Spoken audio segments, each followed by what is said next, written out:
Bab 706. Jiao Linghe, beraninya kau menginjakan kaki di tempat ini lagi hanya untuk menyerangku? Ini pemberontakan. Diakon Xiao berdiri dengan marah sambil mengelus wajahnya. Yi Tianyun menghela napas lega karena ia sudah berbaik hati membiarkan pria itu hidup. Tetapi sekarang ia mulai menyesalinya. Kau masih berani mengatakan itu? Sekarang aku beri kau dua pilihan, kau bawa kami ke tetua kedua, atau aku akan menamparmu sekali lagi, kata Yi Tianyun dingin. Diakon Xiao sangat marah setelah mendengar kata-kata Yi Tianyun. Hah? Kau berharap begitu? Jika kau ingin aku membawamu ke tetua kedua, minta maaf padaku sekarang juga. Diakon Xiao berkata sambil menyeringai. Tetapi dia membuat keputusan yang salah di sini. Yi Tianyun menampar wajahnya sekali lagi. Dan itu begitu cepat sehingga Diakon Xiao tidak punya waktu untuk bereaksi. Apa yang baru saja kau katakan? Ulangi lagi kata-kata itu. Kata Yi Tianyun dingin sementara Diakon Xiao tergeletak di tanah dengan darah menetes dari mulutnya dan giginya patah. Namun, raut wajah Diakon Xiao masih menunjukkan kemarahan karena harga dirinya diinjak-injak. Aku tidak akan membawamu ke sana, ucapnya tertahan di antara giginya yang patah. Yi Tianyun menamparnya sekali lagi, memperparah luka di wajah Diakon Xiao. Kau yakin menginginkan ini? Kata Yi Tianyun dengan tenang. Jiao Linghe dan Si Sueyun diam-diam menyaksikan kejadian itu dari samping. Berpikir bahwa Yi Tianyun memang kejam, tetapi Diakon juga patut disalahkan. Aku akan mengantarmu ke sana, kata Diakon Xiao lemah karena tak tahan lagi menahan rasa sakit. Maka Yi Tianyun berhenti dan menarik Diakon Xiao untuk berdiri kembali, lalu mendorongnya untuk mulai berjalan. Diakon itu segera berjalan menuju tempat tetua kedua dengan tatapan getir di matanya. Banyak murid dari negara ilahi penyegelan surga yang melihat Diakon Xiao bingung ketika melihat wajah Diakon Xiao yang bengkak. Namun, mereka tidak berani bertanya karena Diakon Xiao tampaknya sedang bersama seorang tamu. Sebagian besar orang di sana tidak mengenal Jiao Linghe, kecuali mereka yang sudah lama tinggal di sana seperti Diakon Xiao. Dengan bimbingan Diakon Xiao, mereka berjalan lebih dalam ke gunung. Gunung ini bernama Gunung Fengtian, dan dijaga oleh dua ahli Raja Roh karena merupakan gunung suci terpenting bagi negara ilahi penyegel surga. Jika ada yang ingin mendaki gunung, mereka harus menunjukkan surat perintah rahasia atau memberitahu para tetua untuk masuk. Dan karena itu, setelah Diakon Xiao cukup dekat dengan para penjaga, dia segera berlari dan berteriak omong kosong. Orang-orang ini mencoba menerobos masuk ke Gunung Fengtian. Mereka bahkan melukai dan mengancamku untuk mencapai tujuan mereka. Teriak Diakon Xiao sambil berlari ke arah para penjaga. Yi Tianyun menghela napas dan segera bergegas menghampiri lalu menampar Diakon Xiao sekali lagi. Kali ini, Diakon Xiao pingsan akibat serangan itu, tetapi Yi Tianyun tetap tidak membunuhnya. Ekspresi para penjaga dengan cepat berubah. Ketika mereka melihat Jiao Linghe di tengah-tengah orang asing yang datang bersama Diakon Xiao, mereka segera menyadari bahwa Diakon Xiao sedang membuat tuduhan palsu. Namun demikian, mereka tetap tidak menyetujui Jiao Linghe kembali setelah melarikan diri bersama tuan muda mereka di masa lalu. Aku ingin bertemu dengan tetua kedua, kata Jiao Linghe dengan sungguh-sungguh. Kedua penjaga itu saling pandang dan menutup mata karena merasa situasi itu mengganggu. Baiklah, aku akan melaporkan situasi ini kepada para tetua dan menanyakan apakah mereka mengizinkan kalian memasuki Gunung Fengtian. Sementara itu, kalian semua tetap di sini, kata salah satu penjaga dengan wajah serius. Penjaga itu segera pergi menuju gunung untuk melapor, meninggalkan penjaga lainnya untuk merawat luka Diakon Xiao. Namun setelah beberapa saat, suara baru menggema dari samping, mengejutkan Jiao Linghe dan para penjaga. Kau lagi, teriak lelaki tua itu. Lama tak berjumpa, tetua ketiga, sapa Jiao Linghe dingin. Ia tak menunjukkan rasa hormat sedikit pun kepada lelaki tua itu saat menatapnya dengan acuh tak acuh. Tetua ketiga terkejut dengan sikap Jiao Linghe, tetapi ketika melihat pemuda di sampingnya, ia akhirnya menyadari bahwa wajah itu familiar. Apakah pemuda itu putra Yi Xingchen? Kata tetua ketiga dengan sungguh-sungguh. Ya, aku ingin dia bertemu dengan tetua kedua. Tapi, apa urusannya denganmu? Kata Jiao Linghe dengan tenang. Tangkap mereka, kata tetua ketiga dengan tenang sambil menunjuk ke arah Jiao Linghe dan Yi Tianyun. Para murid yang datang bersama tetua ketiga segera mengepung mereka dan menuruti perintah tetua ketiga. Apa maksud semua ini, tetua ketiga? Kami hanya ingin menemui tetua kedua, dan Anda ingin menangkap kami? Apakah Anda ingin membunuh saya sekarang? Kata Jiao Linghe dingin. Kenapa aku tidak mau melakukan ini? Yi Xingchen telah mengkhianati keluarga demi bersamamu. Sudah pasti aku akan menangkap dan menginterogasimu mengenai masalah itu. Sungguh memalukan bagi kerajaan ilahi penyegelan surga kehilangan Yi Xingchen. Tetapi kita harus menegakkan hukum, kata tetua ketiga dengan tenang. Benarkah? Aku penasaran apakah kau ada hubungannya dengan perburuan yang kami alami di masa lalu, kata Jiao Linghe dengan tenang. Ekspresi tetua ketiga sedikit berubah, tetapi tidak terlalu terlihat oleh orang lain. Apa yang kau katakan? Kau bahkan tidak repot-repot berhubungan dengan kami selama ini. Dan sekarang kau menuduhku memburumu? Kami memang mencarimu, tapi kami tidak ingin membunuhmu, kata tetua ketiga dengan tenang.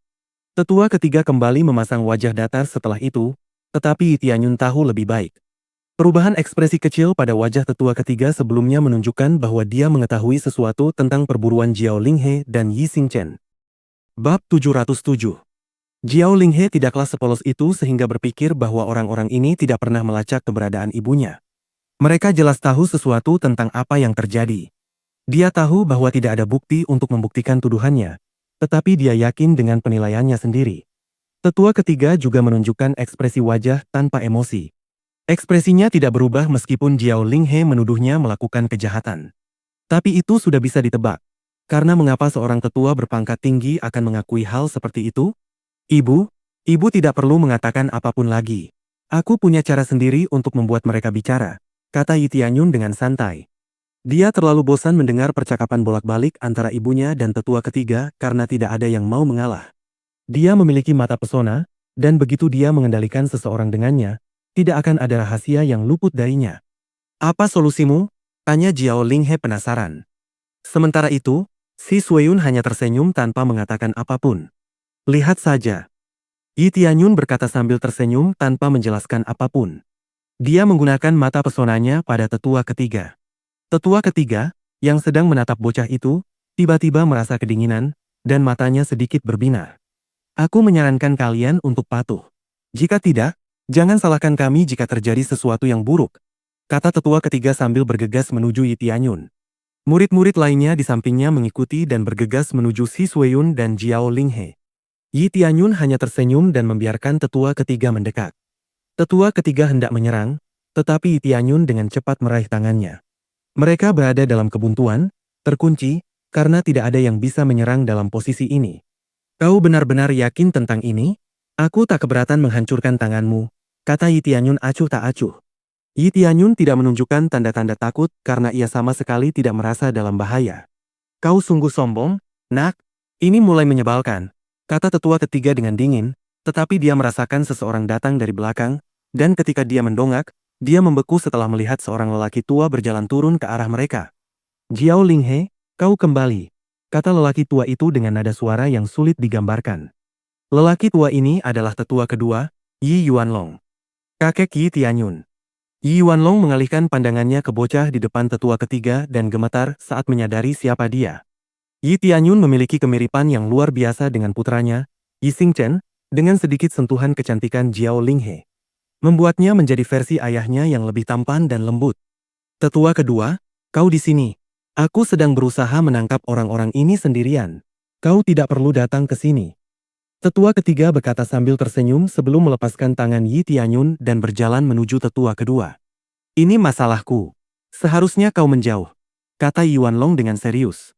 Tetua kedua, ini bukan lagi urusanmu. Ini mempermalukan bangsa ilahi penyegelan surga kita.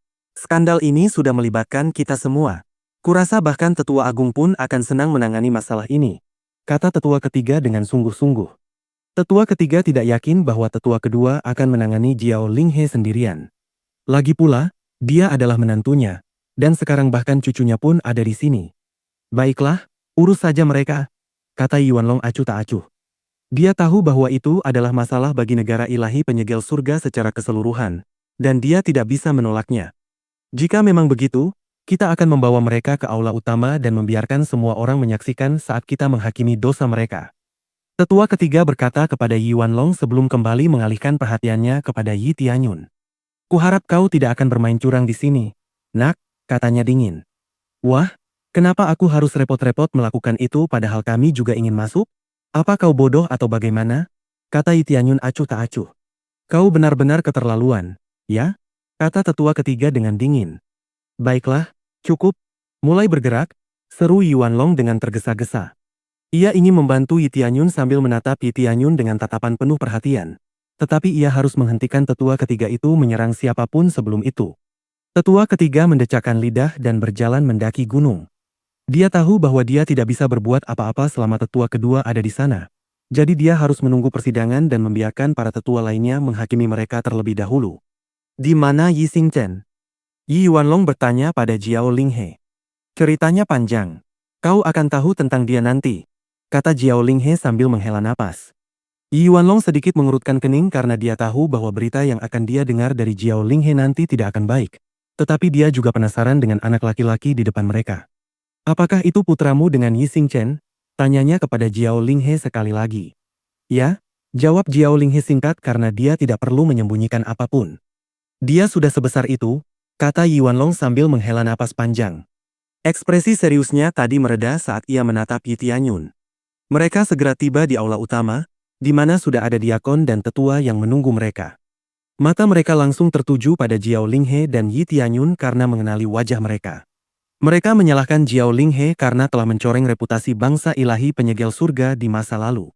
Meskipun sudah lama sekali, mereka jelas tidak bisa melupakannya. Wow, dia kembali. Salah satu tetua terkejut saat melihat Jiao Linghe. Tak seorang pun menyangka Jiao Linghe akan kembali lagi. Lagi pula, dia tidak akan mendapatkan apapun di sini selain hukuman penjara karena mempermalukan faksi. Aku tak menyangka rubah sepertimu berani muncul lagi, kata seorang lelaki tua dingin sambil menatap Jiao Linghe. Tetapi ia terkejut melihat bocah yang berdiri di samping Jiao Linghe karena wajah itu tampak begitu familiar. Apa yang kau katakan? Ulangi lagi. Aku tantang kau, kata Yi Tianyun dingin sambil amarahnya membara. Kau sungguh sombong, nak. Apa kau tahu dengan siapa kau berbicara? Kata lelaki tua itu sambil menyeringai. Dia adalah tetua agung, orang yang pangkatnya tepat di bawah Raja Suci. Tingkat kultivasinya juga tinggi, di puncak tahap Raja Roh, siap melangkah ke tingkat Raja Suci. Aku tidak peduli siapa kau. Kau yang seharusnya meminta maaf atas apa yang baru saja kau katakan, kata Yi Tianyun dengan percaya diri tanpa sedikit pun rasa takut. Bab 708. Yi Tianyun tidak terlalu sombong, tetapi ketika Anda memiliki kekuatan, Anda tidak ingin harga diri Anda diinjak-injak oleh orang lain. Bahkan jika dia tidak memiliki kekuatan apapun, sudah sewajarnya dia berjuang untuk keluarga dan teman-temannya. Hal terpenting bagi seorang kultivator seharusnya adalah kesejahteraan orang-orang yang mereka cintai. Tianyun, panggil Jiao Linghe dengan cemas. Ia mencoba memberitahu Yi Tianyun agar tetap tenang karena mereka sedang bermain tandang. Yi Tianyun menatap Jiao Linghe dan tidak berkata apa-apa. Karena ibunya menyuruhnya untuk tetap tenang, ia akan menurutinya untuk saat ini. Kau benar-benar putra Yi Xingchen. Kau memiliki sifat keras kepala yang sama. Tapi ini masalah besar. Apakah itu alasan ibumu tidak bisa mengajarimu apapun? Kata tetua agung dengan dingin. Memangnya apa urusanmu? Kata Yi Tianyun acuh tak acuh. Beraninya kau? Seru tetua agung dengan marah karena sudah muak dengan kekurang ajaran Yi Tianyun. Cukup, teriak Yi Yuanlong dengan lantang. Jadi, mengapa kau di sini, Linghe? Kau telah bersembunyi selama bertahun-tahun. Mengapa kau muncul lagi hari ini? Di saat seperti ini? Tanya Yi Yuanlong dingin. Yi Yuanlong tidak terlalu memikirkannya untuk saat ini, tetapi karena dia tidak melihat putranya dimanapun, dia tidak terlalu peduli dengan Jiao Linghe. Aku menuntut pembenaran atas keadaanku, kata Jiao Linghe sambil mengeluarkan peti mati kristal air dari cincinnya, dan semua orang terkejut saat melihat Yi Xingchen terbaring di dalamnya. Anakku, teriak Yi Yuanlong sambil bergegas menuju peti mati kristal air. Ia sudah lama tidak melihat putranya, tetapi ia tidak pernah menyangka keadaannya akan seburuk ini. Ia melihat putranya pucat dan merasakan bahwa esensi darahnya semakin berkurang. Tetua agung dan tetua ketiga saling pandang dengan seringai di wajah mereka, tetapi begitu cepat sehingga tidak ada yang menyadarinya. Yang lain terkejut karena mereka tidak pernah menyangka Yi Xingchen berada dalam kondisi seperti itu. Bagaimana ini bisa terjadi? Apa yang terjadi? Yi Yuanlong berteriak marah kepada Jiao Linghe. Dia segera menjelaskan apa yang terjadi di masa lalu dan sampai pada kesimpulan bahwa negara ilahi penyegel surga ada hubungannya dengan itu.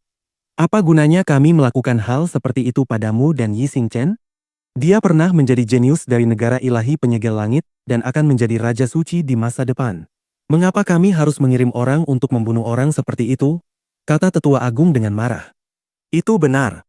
Pasti perbuatanmu sendiri sehingga hal seperti ini terjadi pada Yi Xingchen. Kau mungkin membuat banyak musuh tanpa menyadarinya. kata tetua ketiga dengan dingin. Sungguh sia-sia dia harus menghabiskan hari-harinya di dalam peti mati kristal air seperti ini setelah melarikan diri bersamamu. Tetapi untuk menyampaikan gagasan seperti itu kepadamu, apa buktimu menuduh kami?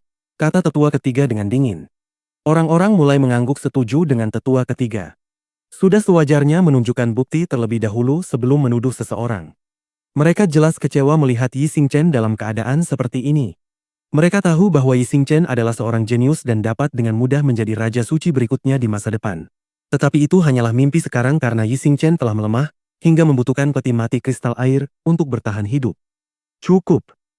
Yi Yuanlong berbisik sedih. Yang terpenting adalah menyelamatkannya. Ia tak tahan melihat putranya terbaring di dalam peti mati seperti ini, jadi ia ingin menyelamatkannya dengan cepat. Ini adalah racun haus darah yang sangat kuat. Siapa yang tega meracuni seseorang dengan racun ini? Teriak Yi Yuanlong dengan marah. Aku memiliki rumput penghisap darah, sari darah Phoenix kerajaan, dan rumput dewa wangi surgawi. Itu semua bahan yang dibutuhkan untuk membuat ramuan, tetapi aku tidak bisa membuat ramuan itu sendiri, kata Jiao Linghe kepada Yi Yuanlong. Tidak heran kau memilih untuk kembali. Hanya untuk merepotkan kami dengan sesuatu yang kau sebabkan. Sekarang kami akan membantumu, tetapi aku ingin kau pergi setelah semuanya selesai, kata tetua ketiga dengan dingin. Sejujurnya, kami tidak membutuhkan bantuanmu. Kau jelas salah paham, kami di sini bukan untuk meminta bantuanmu, tetapi kami di sini untuk meminta ganti rugi atas kerusakan yang disebabkan racun itu kepada kami.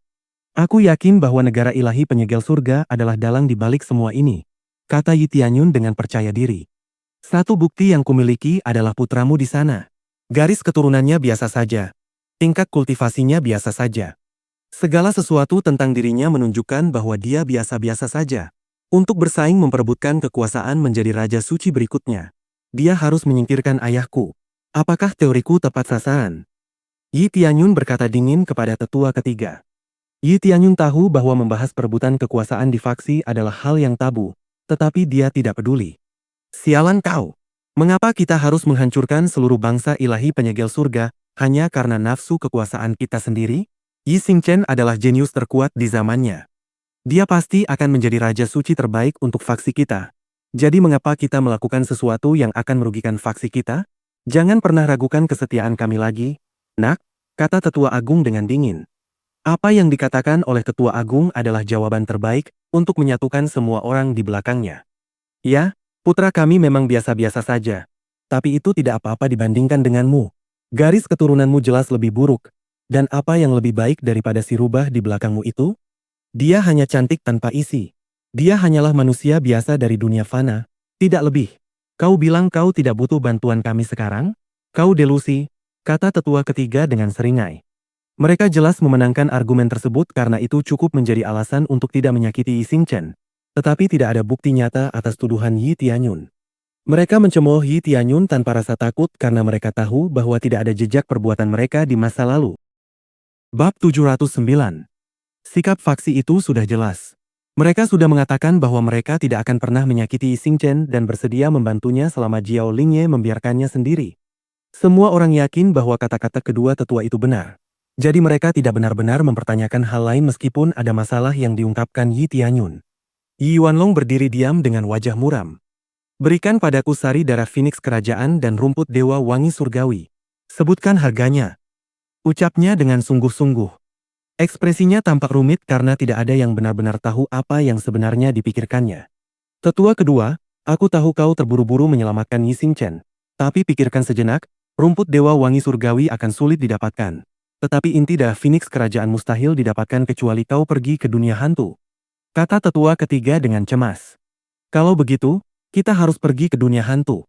Kata Yi Yuanlong dengan sungguh-sungguh. Kau bersikap tidak masuk akal sekarang, tetua kedua. Tidak semudah itu pergi ke dunia hantu. Saluran antara dunia surga dan dunia hantu sudah lama terputus. Satu-satunya cara sekarang adalah melalui dunia fana, dan itu bukanlah tugas yang mudah. Kata tetua ketiga dengan hati-hati. Perkataan tetua ketiga benar, tetapi bahkan jika mereka bisa pergi ke dunia hantu, klan Phoenix akan menuntut harga yang sangat tinggi untuk esensi darah Phoenix kerajaan karena itu adalah sumber daya yang sangat langka.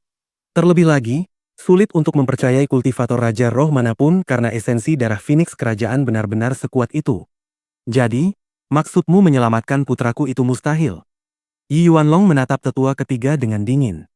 Saya katakan kita harus mencari alternatif lain.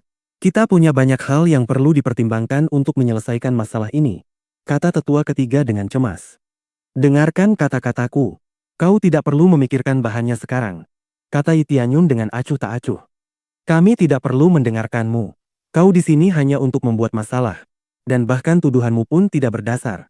Kau bahkan tidak punya kualifikasi untuk berbicara denganku, kata tetua ketiga dengan dingin, marah atas sikap Yi Tianyun. Diam. Beraninya kau bicara seperti itu pada putraku, teriak Jiao Linghe dengan marah. Dasar rubah licik, teriak tetua ketiga. Tetapi dia tidak bisa berkata apa-apa lagi karena ditampar oleh tetua kedua. Tetua ketiga, saya peringatkan Anda untuk berhenti membuat keributan. Sekarang, izinkan saya mencari cara untuk mendapatkan sari darah Phoenix kerajaan dan rumput dewa wangi surgawi, kata Yi Yuanlong dengan sungguh-sungguh. Baiklah, kau sudah keterlaluan, tetua kedua. Apa kau pikir aku tidak tahu apa yang telah kau lakukan di masa lalu? Yi Xingchen bisa meninggalkan negara ilahi penyegel surga karena ulahmu sendiri. Awalnya dia seperti burung dalam sangkar karena bakatnya. Tapi kau membiarkannya pergi, dan sekarang kau menuai apa yang kau tabur. Kau terus mengatakan bahwa kau peduli dengan masa depan negara ilahi penyegel surga. Tetapi kenyataannya, kau hanyalah orang tua yang egois, teriak tetua ketiga dengan marah. Inilah kebenarannya. Yi Xingchen dilarang meninggalkan faksi karena negara ilahi penyegel surga takut kehilangannya. Mustahil baginya untuk pergi atas kemauan sendiri kecuali ada petinggi yang mengizinkannya pergi. Tetua kedua, Anda meminta terlalu banyak sekarang. Anda bahkan membantu orang luar. Bukankah dialah yang pertama kali menggoda Yi Xingchen? Jika bukan karena dia, kita akan memiliki banyak keturunan dari Yi Xingchen, keturunan yang kuat, kata tetua agung, mendukung argumen tetua ketiga. Jadi, maksudmu kau tidak mau membantu putraku? Kata Yi Yuanlong dengan marah. Bukannya kami tidak ingin menyelamatkannya, tetapi dia telah melakukan kesalahan besar. Kami bisa menyelamatkannya, tetapi esensi darahnya sudah memburuk. Lagi pula, masa depannya tidak akan cerah. Tetua Agung berkata dengan tenang. Kami mengerti bahwa Anda tidak ingin melepaskan putra Anda, tetapi itu tidak sebanding dengan sumber daya yang dikeluarkan. Anda harus mendapatkannya sendiri jika Anda bersikeras, kata tetua ketiga dengan acuh tak acuh. Baiklah, aku mengerti bahwa tetua ketiga menginginkan alat ilahiku. Aku sudah mengetahuinya sejak lama, kata Yi Yuanlong dingin. Bukan itu keinginanku, tapi kau tidak bisa begitu saja menggunakan sumber daya sebanyak itu tanpa hasil. Tidak mungkin memberikan itu hanya untuk tidak mendapatkan imbalan apapun. Kau tahu betul bahwa akan sia-sia menggunakannya untuk putramu sekarang, kata tetua ketiga dengan santai. Tetua ketiga benar. Itu adalah aturan faksi untuk menggunakan sumber daya secara efisien. Kalian sendiri yang memberlakukan aturan itu, bukan? Kata tetua agung dengan sungguh-sungguh. Bagus. Sekarang aku mengerti. Aku akan menukarkan alat ilahiku dengan sari darah Phoenix kerajaan dan rumput dewa harum surgawi itu, kata Yi Yuanlong dingin. Tidak, Anda salah paham, tetua kedua. Sumber daya itu bernilai setara dengan satu alat ilahi. Oleh karena itu, jika Anda menginginkan keduanya, Anda harus memberi kami dua alat ilahi. Tetua ketiga menyeringai nakal. Cukup, teriak Yi Tianyun dengan suara lantang, menarik perhatian semua orang. Beraninya kau mengganggu pembicaraan kami, dasar bocah tak tahu terima kasih, kata tetua ketiga dengan marah. Namun, sesaat kemudian, ia melihat cahaya keluar dari mata Yi Tianyun, dan ia perlahan kehilangan kendali atas tubuhnya sendiri. Yang lain terkejut ketika melihat tetua ketiga tiba-tiba diam dan tidak beranjak dari tempatnya. Sudah saatnya mengakhiri sandiwara bodoh ini. Ini benar-benar omong kosong, berlagak sok pintar sementara tujuannya jelas-jelas pemerasan. Sekarang, mari kita semua melihat kebenarannya. Yi Tianyun berkata dingin kepada tetua ketiga sambil mengendalikannya dengan mata pesonanya. Bab 710. Yi Tianyun sudah menyadari bahwa tetua ketiga adalah bajingan yang mencoba menipu seluruh faksi. Dia tidak takut padanya karena tingkat kultivasinya sangat rendah meskipun dia seorang tetua. Tapi tentu saja, itu berada di standar tertinggi kriteria mata pesona pada tahap Raja Roh lapisan kelima. Seandainya Yi Tianyun memiliki tingkat kultivasi yang lebih tinggi, ia tidak akan punya cara lain untuk membuktikan maksudnya. Tetapi untungnya bukan itu masalahnya. Seandainya Jiao Linghe tidak menyuruhnya mundur, ia pasti akan mempermalukan tetua ketiga dengan mudah. Apakah kau yang mengirim seseorang untuk menyergap orang tuaku di masa lalu? Tanya Yi Tianyun dingin kepada tetua ketiga. Ya, itu adalah perintahku dan tetua agung. Aku mengirim beberapa ahli lagi untuk membantu saat itu. Tetua ketiga berkata dengan ekspresi datar di wajahnya. Semua orang terkejut mendengar pengakuan tetua ketiga. Tak seorang pun dari mereka bisa berkata apa-apa karena semuanya terjadi begitu cepat. Jadi, mengapa kau ingin membunuh orang tuaku? Yi Tianyun bertanya lagi. Karena Yi Xingchen merupakan ancaman bagi posisi dan kekuasaan kita di masa depan. Kekuasaan Raja Suci akan lepas dari genggaman kita. Dan karena itu kita berusaha untuk melenyapkan Yi Xingchen dan anaknya. Tetua ketiga berkata, masih tanpa ekspresi. Tetua ketiga, apa yang kau bicarakan? Sadarlah, seru Tetua Agung dengan marah sambil bergegas menuju tetua ketiga. Namun, Yi Wanlong menghentikannya sebelum dia bisa mencapai tetua ketiga. Biarkan dia menyelesaikan apa yang ingin dia katakan dulu, kata Yi Wanlong dingin. Matanya penuh dengan niat membunuh, tetapi dia tidak terkejut. Yi Wanlong tampaknya tidak terkejut dengan apa yang dikatakan tetua ketiga. Sepertinya dia sudah lama mencurigai hal itu, tetapi dia tidak bisa membuktikannya. Jadi dia tidak punya pilihan selain tetap diam. Dia tahu bahwa tidak mungkin Jiao Linghe memiliki musuh saat itu karena dia baru saja tiba di dunia surga. Jika memang musuh Jiao Linghe yang mengejar mereka, itu pasti di dunia fana, bukan di dunia surga. Adapun Yi Xingchen, dia memiliki cukup banyak musuh. Tetapi tidak ada yang berani menyerangnya karena dia berada di bawah perlindungan negara ilahi penyegel langit. Menyerangnya berarti menyatakan perang dengan negara ilahi penyegel langit. Namun, apa yang akan terjadi jika yang menyerangnya berasal dari negara ilahi penyegel langit itu sendiri? Tidak akan ada yang bisa menyatakan perang dengan siapapun karena kebenaran dapat dengan mudah dikubur. Tetua Agung masih sangat marah, tetapi sekarang jelas bahwa dia juga cemas. Dia ingin menghentikan tetua ketiga agar tidak membocorkan rahasia lebih jauh. Tetapi dia tidak bisa melalui Yi Wanlong. Mereka kurang lebih seimbang, dan jika dia memilih untuk menyerang Yi Wanlong, semua orang akan curiga, dan kebenaran mungkin akan terungkap lebih cepat. Sekarang, ceritakan kepada semua orang apa yang terjadi di masa lalu, kata Yi Tianyun sambil menyeringai.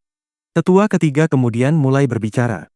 Ia menjelaskan secara rinci kisah tentang apa yang terjadi di masa lalu dan apa yang telah ia dan Tetua Agung rencanakan. Di sisi lain, Jiao Linghe mulai kehilangan kesabarannya saat mendengar kebenaran keluar dari mulut tetua ketiga. Namun demikian, ia masih bingung mengapa tetua ketiga mengatakan yang sebenarnya. Ia menyadari bahwa tetua ketiga hanya menanggapi apa yang ditanyakan Yi Tianyun dan mengabaikan orang lain. Ia sekarang tahu bahwa putranya terlibat dalam semua ini.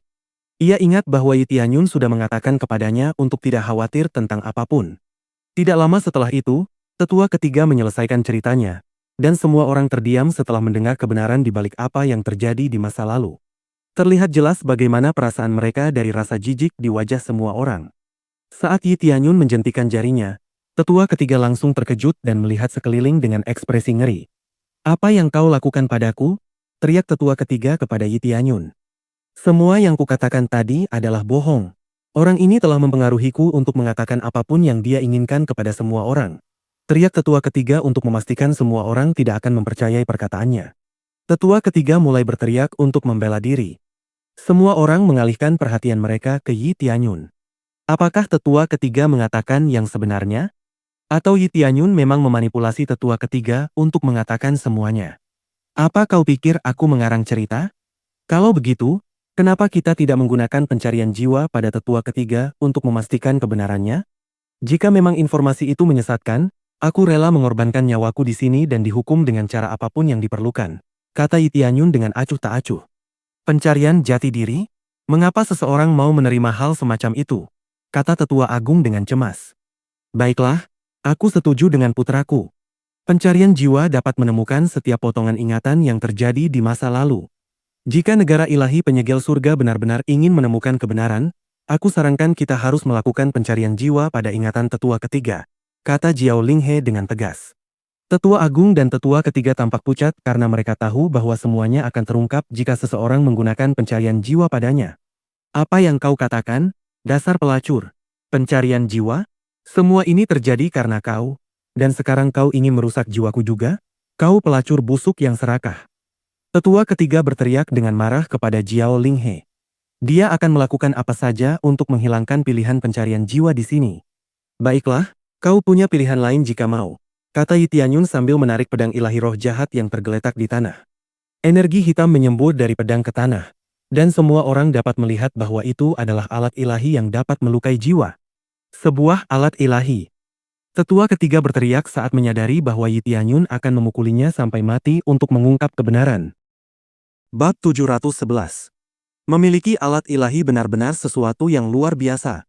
Bangsa ilahi memiliki banyak alat ilahi, tetapi hanya beberapa orang yang memiliki hak istimewa untuk menggunakannya.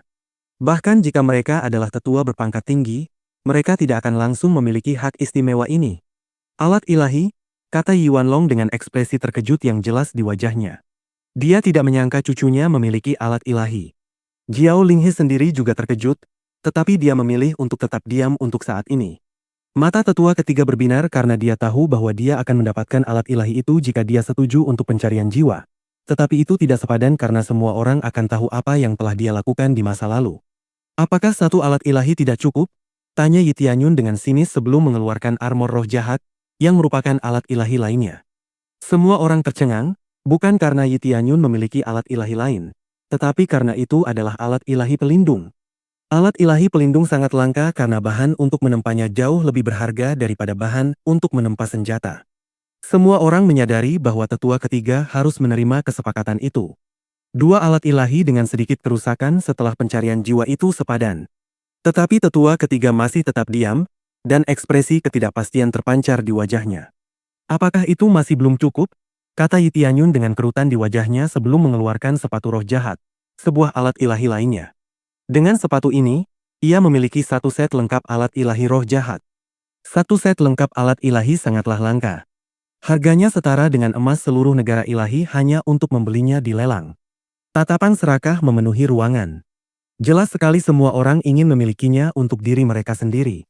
Tidak ada yang tahu bahwa itu tidak berharga bagi Tianyun karena dia sering mendapatkan satu set lengkap peralatan dari musuh-musuhnya berkat aura keberuntungannya.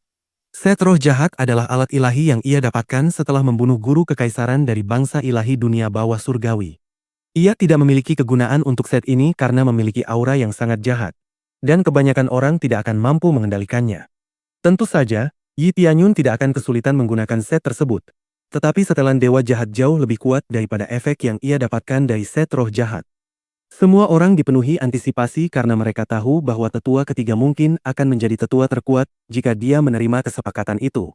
Siapa yang waras akan menolak satu set lengkap alat ilahi sebagai imbalan atas beberapa pengetahuan yang mereka miliki dan sedikit kerusakan akibat pencarian jiwa? Tidak seorang pun mengatakan apapun karena mereka menunggu tetua ketiga untuk mengambil keputusannya sendiri.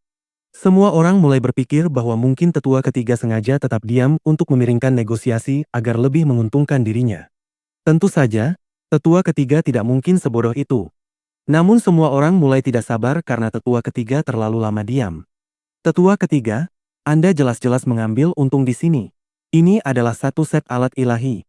Harganya sepadan dengan sedikit kerusakan yang akan Anda terima. Teriak salah satu tetua sambil tidak sabar menunggu jawaban tetua ketiga. Ya, ini pertama kalinya aku melihat sendiri seperangkat alat ilahi. Terlalu bagus untuk menjadi kenyataan, tapi inilah kita. Teriak seorang tetua lainnya, mendesak tetua ketiga untuk menerimanya. Sungguh pemandangan yang melegakan, tetapi sekaligus membingungkan. Jika dia memiliki begitu banyak alat ilahi, bukankah dia bisa menyembuhkan Yi Xingchen sendiri? Mengapa dia tidak menyimpannya saja? Kata seorang tetua lainnya dengan ekspresi bingung. Kebingungannya memang bisa dimaklumi karena sungguh luar biasa melihat seorang remaja seusia Yi Tianyun memiliki begitu banyak peralatan ilahi. Dari mana kau mendapatkan begitu banyak alat ilahi? Tanya tetua ketiga dengan sungguh-sungguh. Kenapa itu penting? Selama kau setuju untuk pencarian jiwa dan ingatanmu sesuai dengan apa yang kau katakan sebelumnya, itu akan menjadi milikmu, kata Yi Tianyun dengan acuh tak acuh.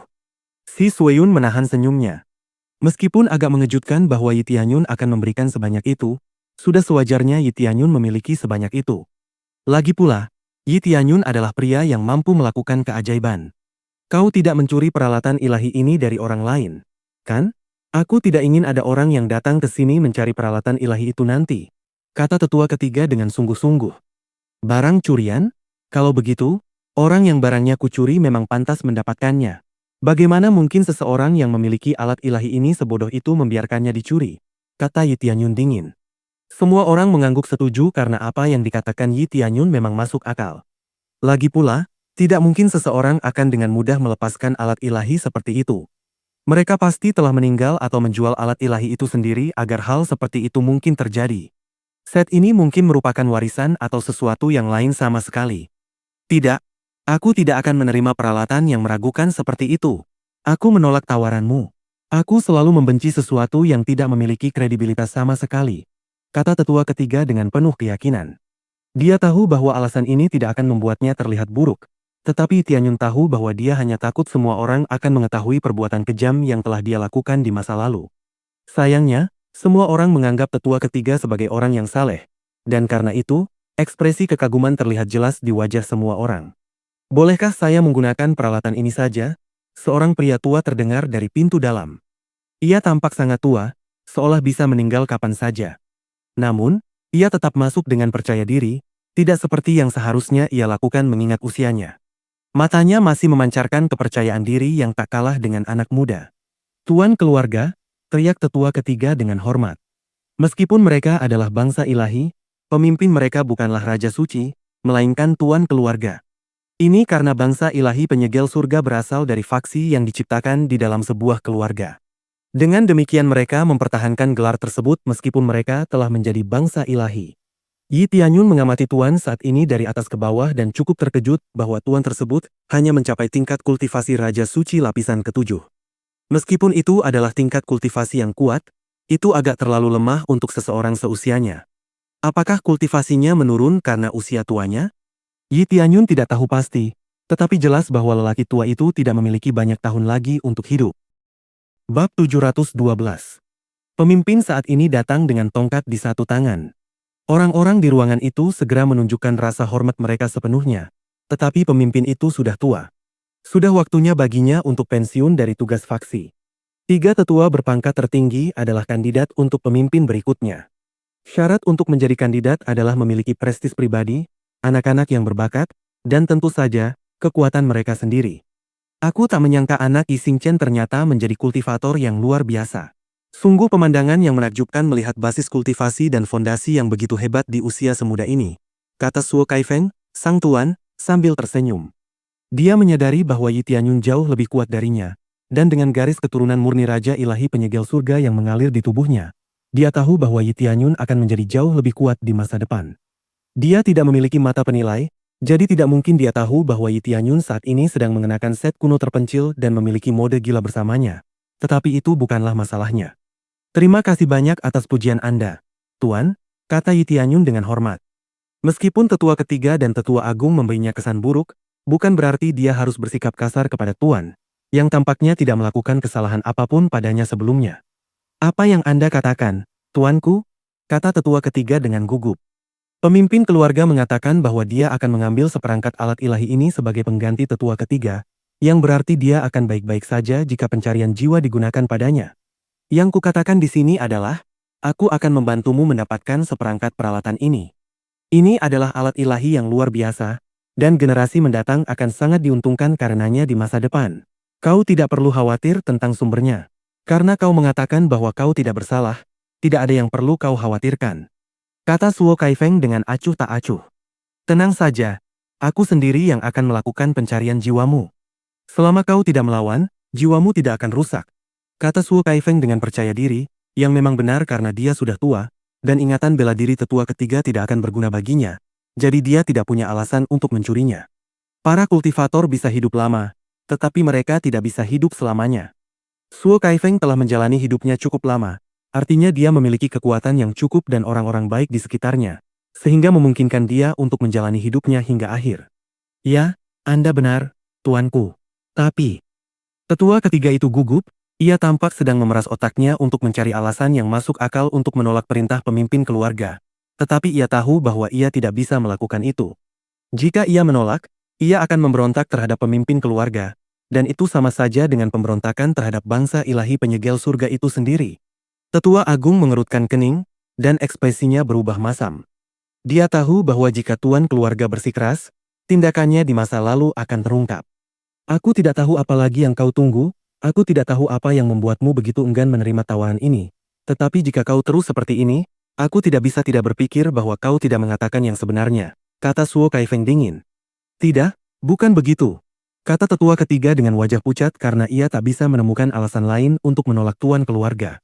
Kalau begitu, mari kita segera melakukan pencarian jiwa padamu. Kau ingin aku yang melakukannya, atau kau punya pilihan lain? Kata Suo Kaifeng dingin. Aku sangat menyesal, Tuhan keluarga.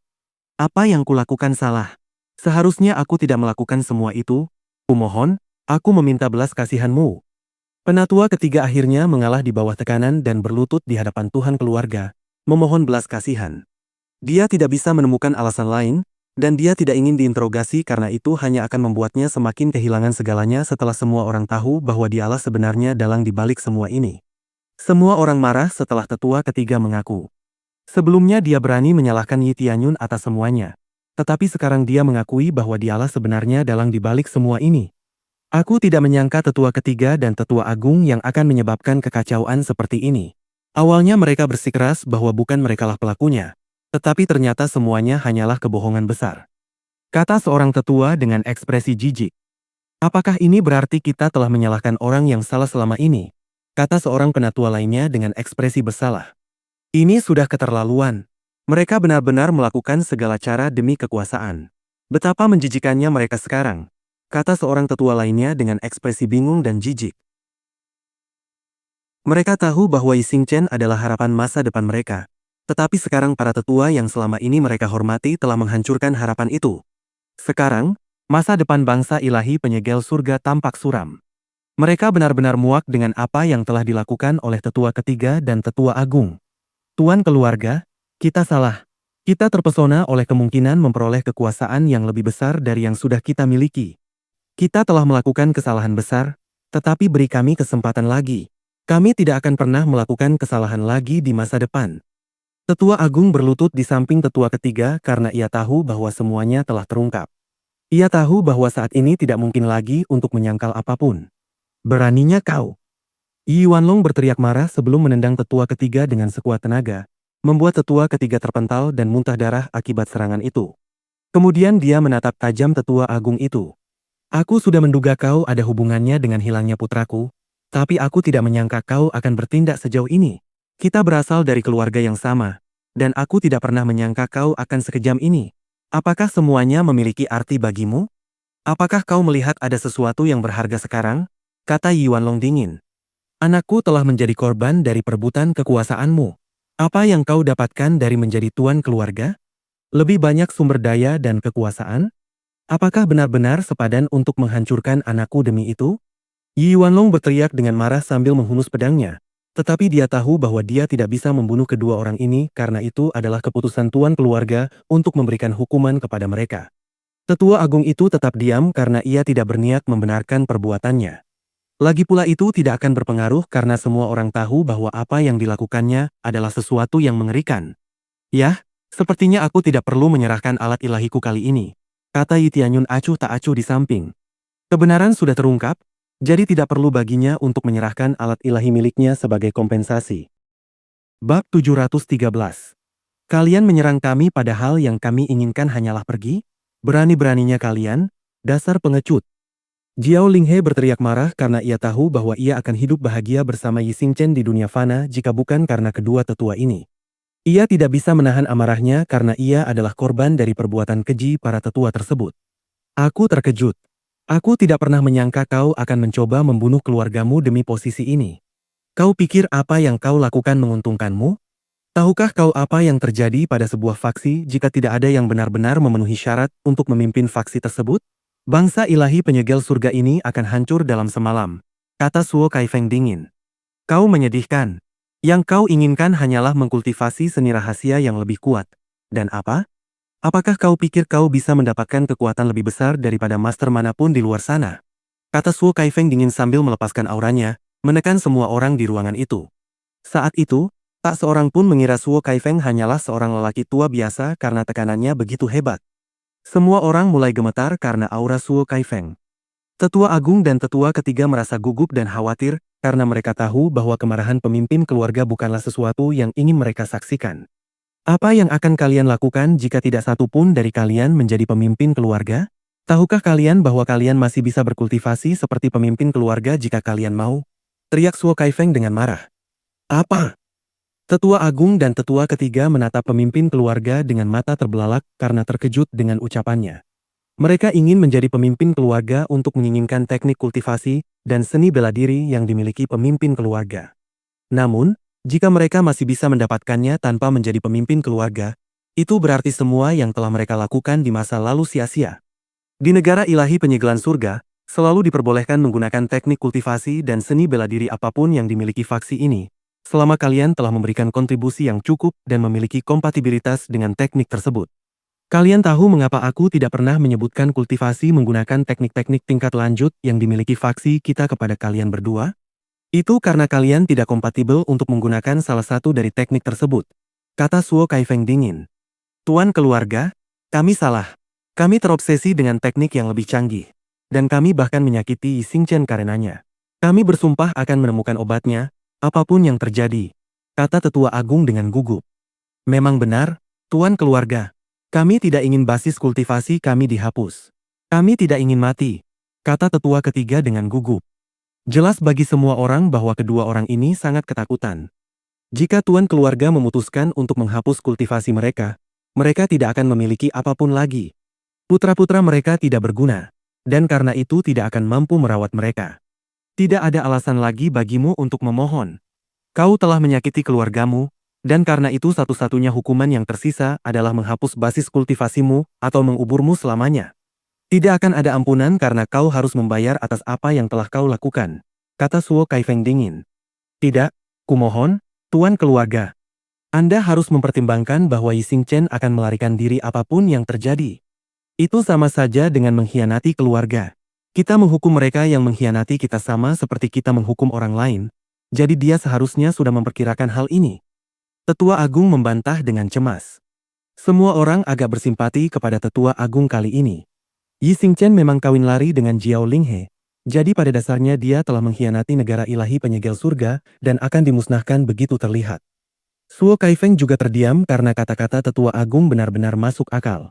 Apa kau pikir dia tidak akan pernah kembali? Jika kau tidak menekannya sejak awal, dia tidak akan pernah pergi. Jika kau menganggap dia pengkhianat bagi negara ilahi penyegel surga, maka aku akan membalas dendam untuknya sendiri, kata Yi Yuanlong dingin. Tapi kita adalah keluarga. Jika kau menyakiti kami, itu berarti kau melanggar aturan dan hukum faksi. Apapun alasannya, Yi Xingchen adalah pengkhianat. Tidak ada keraguan tentang itu. Tetua Ketiga berkata sambil menyeringai. Sungguh disayangkan bagi Yuanlong dan Jiao Linghe, tetapi Tetua Agung dan Tetua Ketiga telah menemukan celah yang bahkan kepala keluarga pun tidak bisa membantahnya. Raut wajah Yuanlong berubah saat ia tahu bahwa ia tidak bisa lagi menyentuh Tetua Agung dan Tetua Ketiga untuk membalaskan dendam putranya. Ini adalah aturan yang ditetapkan oleh Raja Ilahi Penyegel Surga sendiri. Tidak seorang pun bisa melanggarnya, bahkan kepala keluarga sekalipun. Tetua Agung dan Tetua Ketiga berdiri lagi karena mereka senang dengan perkembangan peristiwa tersebut. Menghukum pembelot adalah praktik umum, bahkan di dunia fana. Semua orang tercengang karena mereka tidak pernah menyangka bahwa Tetua Agung dan Tetua Ketiga dapat lolos dari hukuman mati. Baiklah, jika memang begitu, maka akulah yang akan membalaskan dendam ayahku, kata Yi Tianyun acuh tak acuh. Dia mengulurkan tangannya ke pedang ilahi roh jahat, dan tubuhnya segera diselimuti aura jahat yang keluar dari pedang itu. Aku bukan anggota bangsa ilahi penyegel surga. Karena itu, aku tidak akan dihukum jika aku melukai atau bahkan membunuhmu, kata Yi Tianyun dengan sedikit seringai di wajahnya. Kau ini cuma lelucon. Sekalipun kau bukan bagian dari bangsa ilahi penyegel surga kami, kau akan menjadi musuh bangsa ilahi penyegel surga jika kau menyerang kami. Mampukah kau menjadi musuh kami? Tetua Ketiga berkata dingin kepada Yi Tianyun. Jujur saja, aku bahkan tidak yakin Raja Dewa Penyegel Surga sendiri mampu menghentikanku. Dibandingkan dengannya, negara Dewa Penyegel Surga saat ini hanyalah hal sepele, kata Yi Tianyun dengan acuh tak acuh. Semua orang terkejut dengan ucapan Yi Tianyun. Tak seorang pun menyangka seorang pemuda akan berani meremehkan negara ilahi penyegelan surga di depan kepala keluarga. Jiao Linghe sendiri terpstunet mendengar ucapan putranya. Dia tahu bahwa Yi Tianyun impulsif, tetapi dia tidak ingin bunuh diri. Namun apapun yang terjadi, dia akan selalu berada di sisi putranya.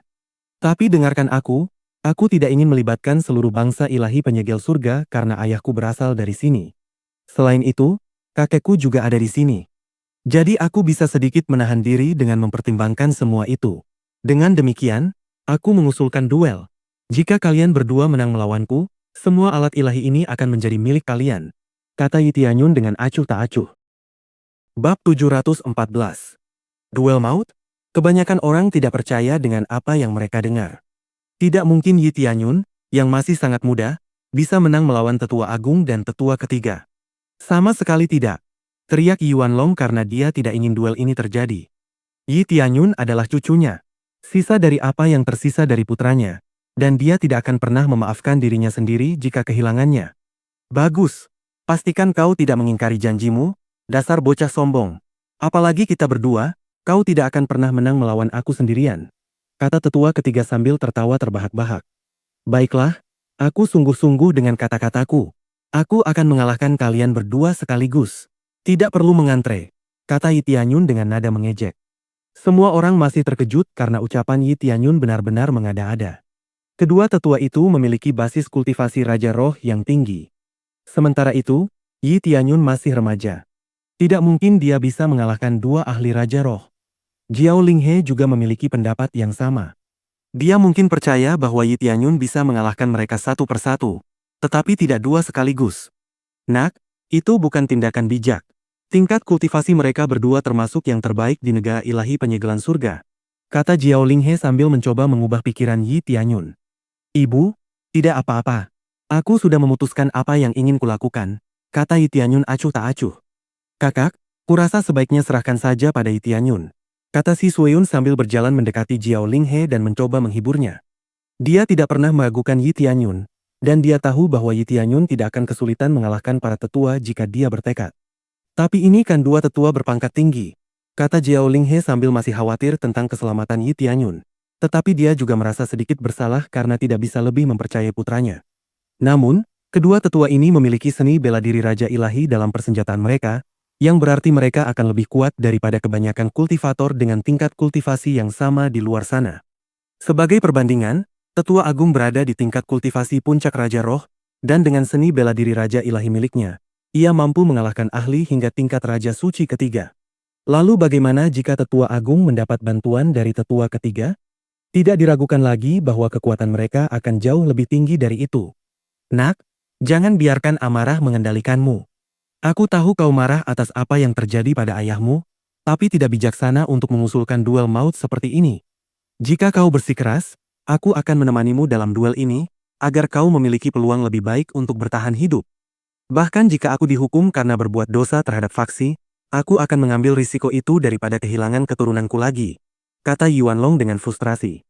Pada akhirnya, Yi Wanlong menentang negara ilahi penyegel surga untuk menghukum kedua tetua tersebut. Jangan khawatir, kakek.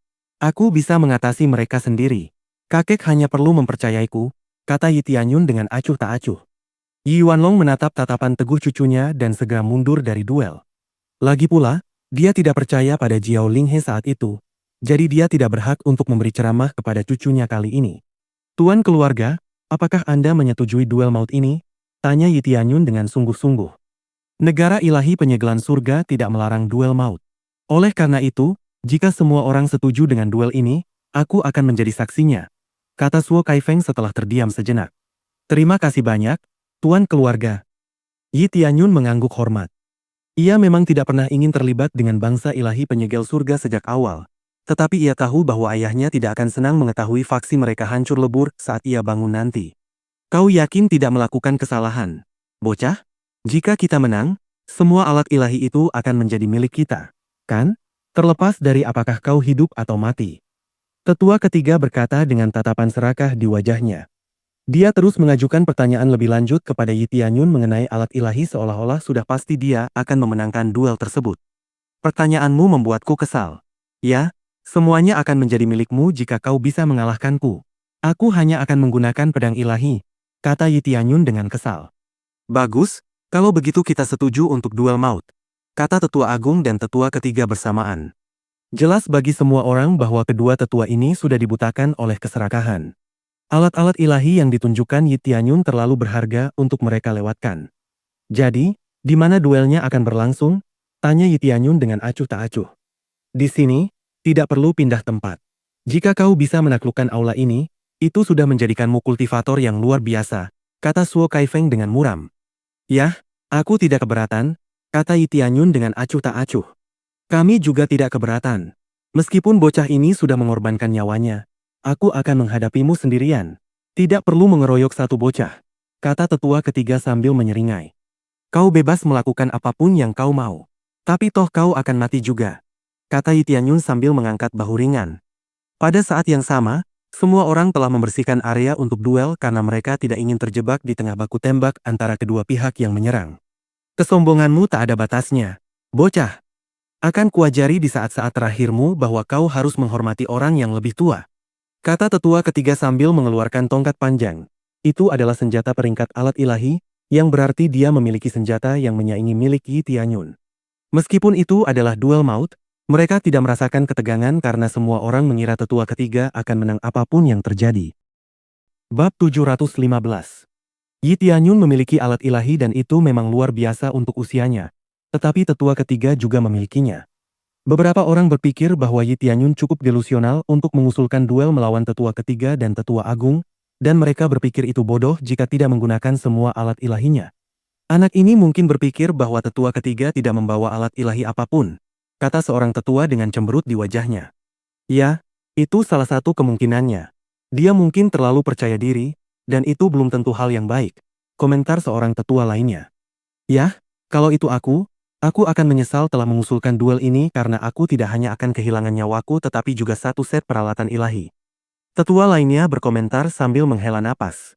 Semua orang mulai membicarakan perilaku impulsif Yi Tianyun karena mereka menganggapnya sebagai langkah yang tidak bijaksana. Yi Yuanlong menatap tetua ketiga dengan dingin. Dia memutuskan akan ikut campur dalam duel tersebut begitu dia menilai Yi Tianyun dalam bahaya. Ayo pergi sekarang.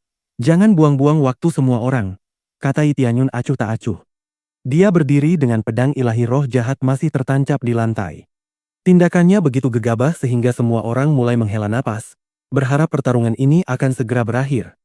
Aku tidak tahu bagian mana dari dirimu yang mirip dengan Yi Xingchen. Kau terlalu sombong, kata tetua ketiga dengan dingin. Kemudian dia melepaskan aura Raja Roh tingkat 5 dan segera menyerbu ke arah Yi Tianyun. Dia menggunakan seluruh kekuatannya sekaligus karena kesal dengan kesombongan Yi Tianyun. Dalam sekejap, tetua ketiga sudah berada di depan Yi Tianyun, dan dia langsung menyerang Yi Tianyun dengan kekuatan yang mengerikan. Kekuatannya diperkuat oleh petir ilahi, menyebabkan serangannya sangat cepat. Semua orang yakin bahwa begitu serangan tetua ketiga mengenai sasaran, anak itu akan langsung mati. Yi Yuanlong sudah siap melindungi Yi Tianyun, tetapi dia terlambat. Dia tidak menyangka tetua ketiga akan mengerahkan seluruh kekuatannya sejak awal. Karena itu, dia lengah dan tidak bisa mencapai Yi Tianyun tepat waktu. Menjauh dari sana, teriak Yi Yuanlong dengan gugup. Namun Yi Tianyun tidak gentar. Satu ayunan dari pedang ilahi roh jahat menyebabkan segerombolan roh meraung dan mengepung tetua ketiga dalam sekejap. Roh jahat penyelam, kata Yi Tianyun acuh tak acuh. Petir dan kilat milik tetua ketiga langsung ditelan oleh roh jahat. Bahkan seluruh tubuhnya tertutupi oleh roh jahat.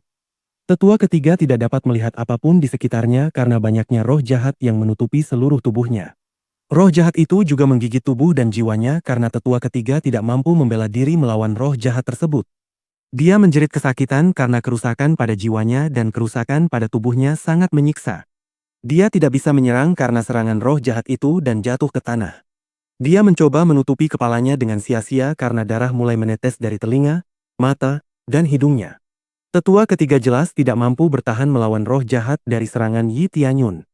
Semua orang terkejut melihat pemandangan ini karena jelas bahwa tetua ketiga dengan mudah dikalahkan tanpa Yi Tianyun benar-benar melakukan apapun. Ini mengejutkan, terutama karena tetua ketiga memiliki kekuatan petir di sisinya. Kau akan jatuh ke dalam pengaruh roh jahat yang akan terus melahap jiwamu sampai habis, kata Yi Tianyun dingin kepada tetua ketiga sebelum mengalihkan perhatiannya kepada tetua agung. Kau bisa mulai kapan saja, kata Yi Tianyun acuh tak acuh.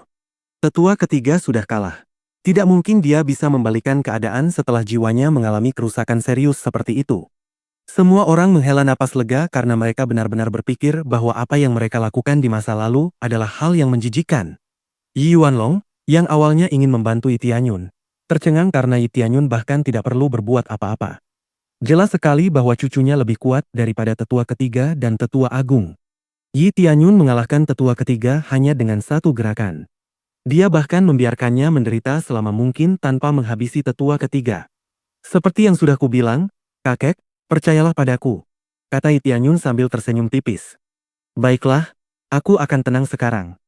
Yi Wanlong berkata sambil merasa gembira melihat cucunya sekuat ini. Semua orang mengatakan kepadanya bahwa cucunya akan lemah karena Yi Xingchen menikahi orang luar. Tetapi jelas, semua orang salah. Yi Tianyun masih muda, tetapi dia dengan mudah mengalahkan tetua ketiga seolah-olah itu bukan apa-apa. Kakak, sudah kubilang jangan khawatirkan dia, kata Shi Suyung sambil tersenyum. Ini mengejutkan. Tetua ketiga seharusnya lebih kuat daripada para bandit dari hutan, kata Jiao Linghe dengan ekspresi terkejut yang jelas di wajahnya. Meskipun begitu, dia juga tidak sepenuhnya lega karena dia tahu bahwa Yi Tianyun masih harus bertarung melawan tetua agung, dan dia seharusnya jauh lebih kuat daripada tetua ketiga. Mata Suo Kaifeng berbinar-binar karena kegembiraan. Dia tidak mempedulikan tetua ketiga yang tergeletak di tanah karena matanya terfokus pada Yi Tianyun. Dia telah menjalani hidup yang panjang, tetapi dia belum pernah melihat hal seperti ini. Dia belum pernah melihat seorang jenius dengan kultivasi pada level ini meskipun usianya masih muda. Awalnya ia enggan menyetujui duel maut itu karena ia tahu bahwa kehilangan pemuda seperti itu adalah suatu kerugian besar. Tetapi ia tidak bisa berbuat apa-apa karena Yi Tianyun sendirilah yang mengusulkan duel tersebut. Meskipun tetua ketiga dan tetua agung adalah anggota faksi yang sama dengannya, dia tidak bisa mengatakan bahwa dia setuju dengan cara berpikir mereka. Jelas bahwa tetua ketiga dan tetua agung dibutakan oleh kekuasaan. Dia tahu bahwa hal itu akan sangat memengaruhi faksi jika dia kehilangan dua tetua sekaligus. Tetapi ketika dia melihat kekuatan Yi Tianyun, dia tidak terlalu peduli lagi. Jelas bahwa Yi Tianyun lebih berharga daripada gabungan kekuatan kedua tetua itu. Harus kuakui kau tidak buruk sama sekali. Pantas saja kau begitu percaya diri tadi, mengingat tingkat kultivasimu. Sayang sekali itu tidak akan mempan padaku. Aku memiliki garis keturunan Raja Ilahi. Semua usahamu sia-sia, kata tetua agung sambil menyeringai. Bab 716. Ketika tetua agung melihat kekuatan Yi Tianyun, dia tidak terlalu terkesan. Dia berpikir bahwa itu wajar bagi seseorang yang memiliki begitu banyak alat ilahi untuk memiliki kemampuan seperti itu. Dia mengeluarkan kapak raksasa dan mengaktifkan rune ilahi pertahanannya pada kapak tersebut. Semua orang dapat merasakan energi yang tak terbatas dari kapak itu sehingga mereka hampir tidak dapat bergerak karena tekanannya. Itu adalah kapak Dewa Bintang.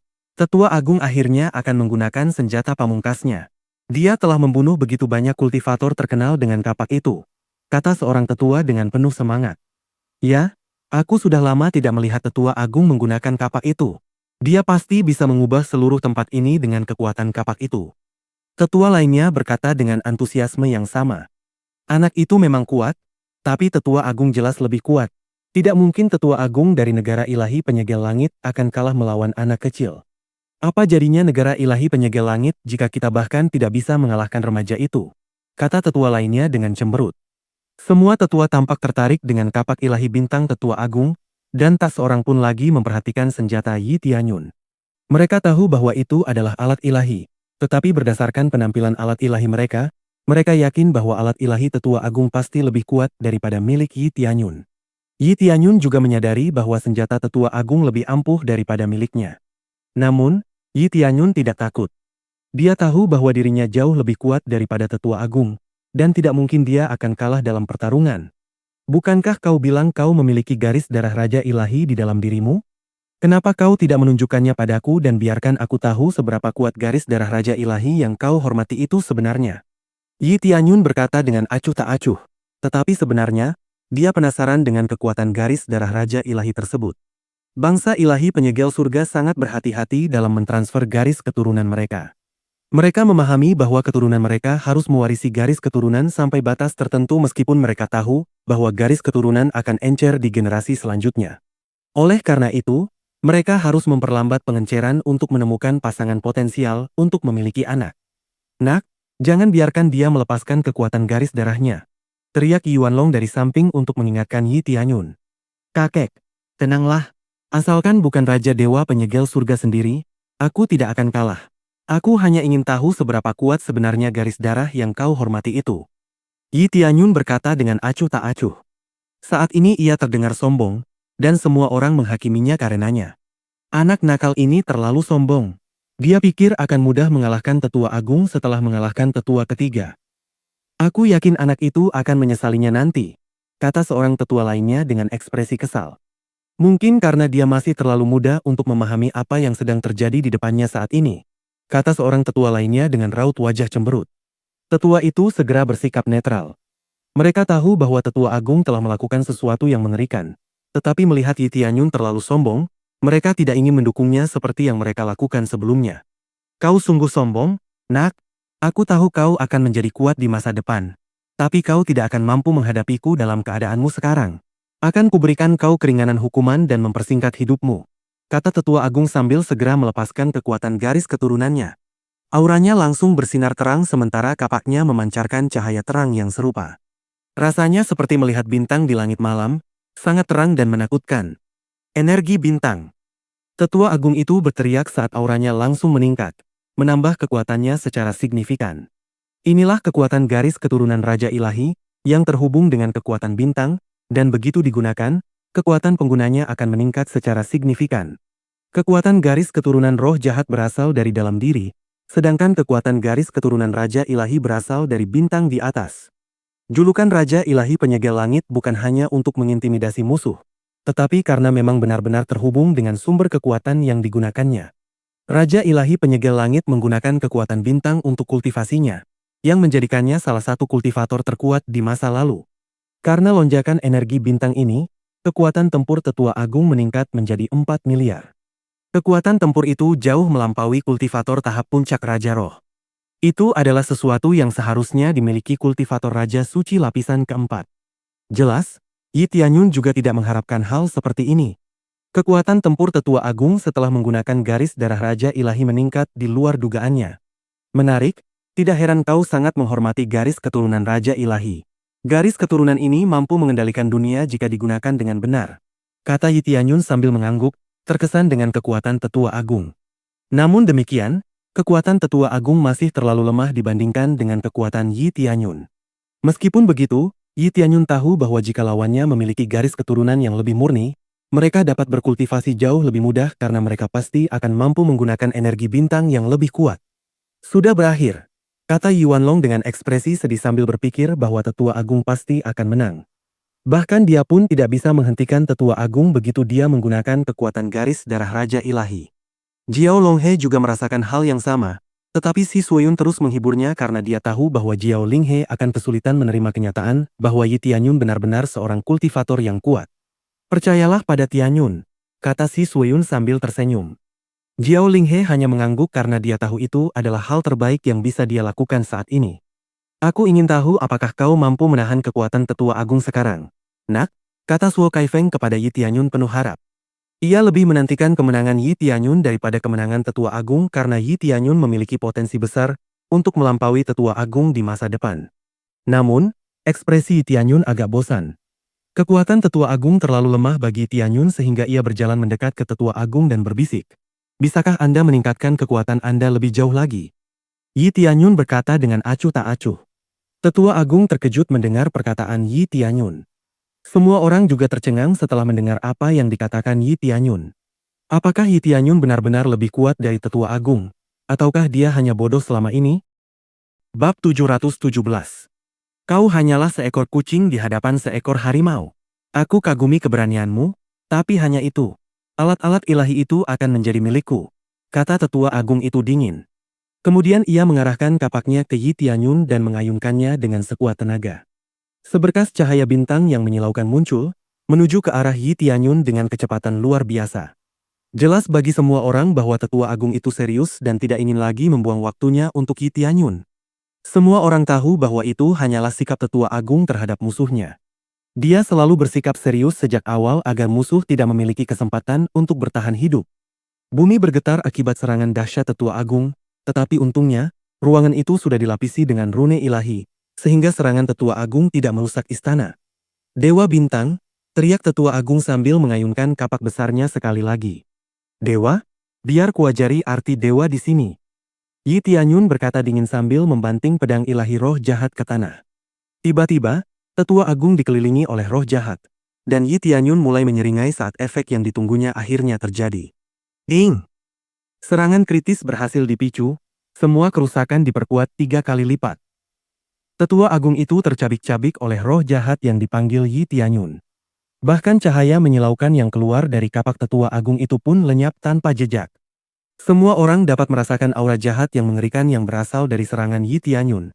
Tetapi untungnya, mereka segera mundur sebelum mereka juga ditelan oleh roh jahat itu. Semua orang jelas terkejut dengan kekuatan serangan Yi Tianyun. Roh jahat yang dipanggil Yi Tianyun dapat dengan mudah menutupi seluruh istana. Ini adalah serangan paling menakutkan yang pernah mereka lihat. Jelas sekali kekuatan serangan ini di atas level tetua agung. Lepaskan aku. Tetua agung itu berteriak sambil berjuang melepaskan diri dari roh jahat.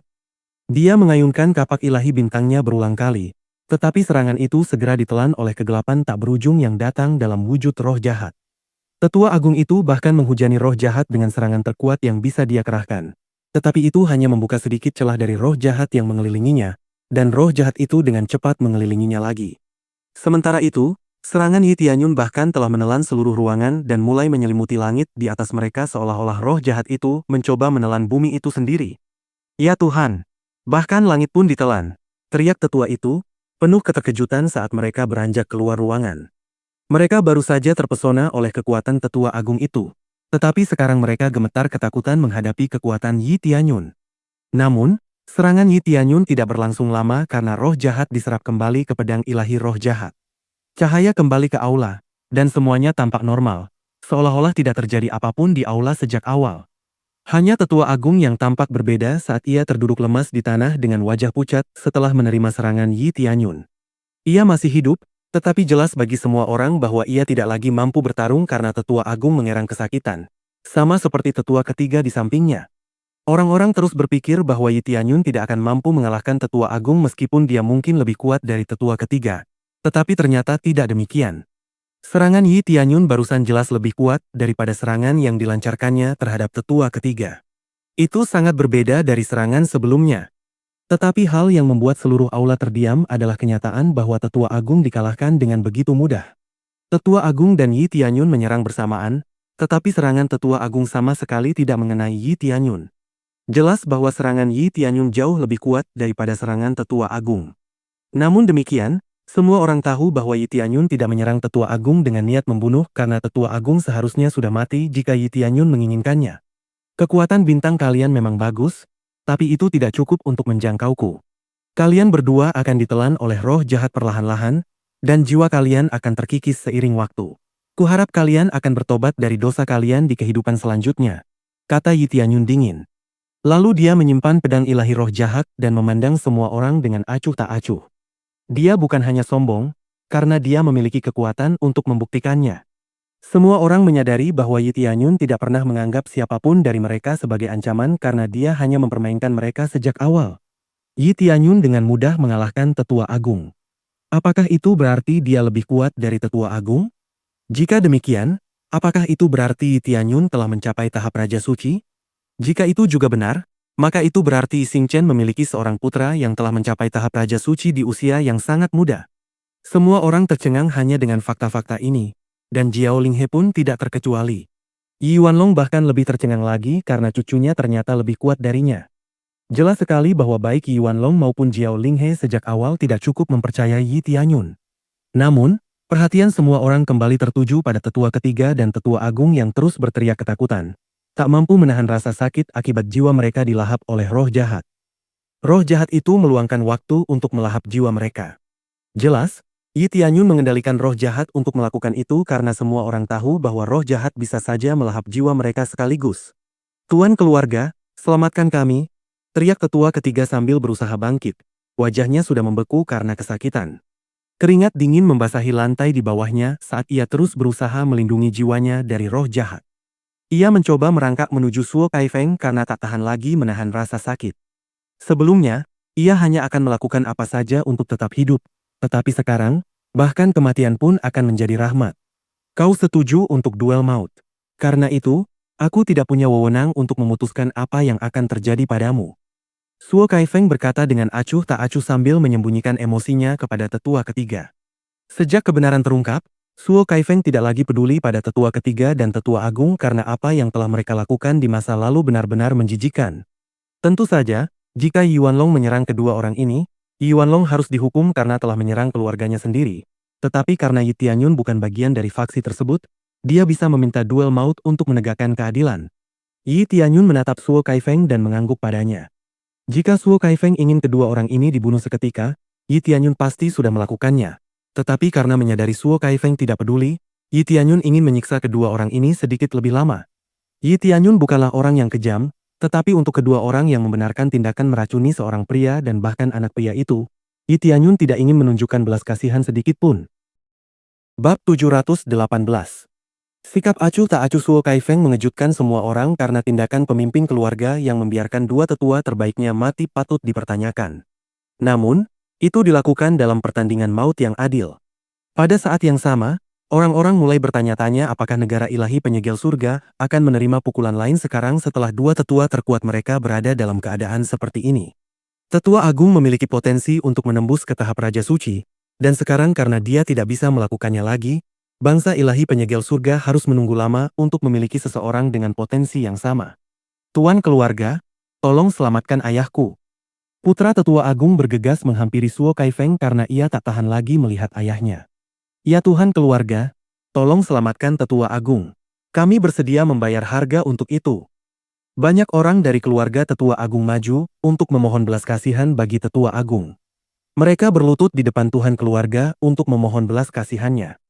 Bukan aku yang memutuskan, jika kau benar-benar ingin memohon belas kasihan untuk Tetua Agung, mintalah bantuan putra Yi Xingchen, kata Suo Kaifeng dengan cemberut. Dia bukan orang bodoh. Dia tahu bahwa Yi Tianyun bahkan belum serius. Karena itu, dia tahu bahwa dia juga tidak akan mampu bertahan dalam konfrontasi tersebut. Yang terbaik yang bisa dia lakukan adalah menunjukkan rasa hormatnya yang sebesar-besarnya kepada Yi Tianyun agar negara ilahi penyegel surga tidak menjadi musuh remaja itu. Pertandingan maut telah disetujui oleh kedua belah pihak. Dengan demikian, segala sesuatu yang terjadi dalam pertempuran terserah pada pihak yang menang untuk memutuskan. Karena itu, keluarga Tetua Agung sekali lagi terkejut dengan keputusan kepala keluarga dan segera bergegas menuju Yi Tianyun dan menundukkan kepala mereka agar Yi Tianyun mengampuni Tetua Agung. Aku heran apa yang mereka pikirkan ketika meracuni ayahku dan aku. Mereka tahu betul jenis racun apa itu, dan mereka tega melanjutkan rencana jahat mereka. Untungnya, ayahku cukup kuat untuk menahan efek racun selama ini. Sedangkan aku, beruntung bisa sembuh dari keracunan. Sekarang, jika aku meracuni Tetua Agung, akankah kau mengampuniku? Tanya Yi Tianyun dengan acuh tak acuh. Keluarga Tetua Agung terkejut mendengar kata-kata Yi Tianyun karena mereka tahu itu berarti Tetua Agung tidak akan diberi ampunan.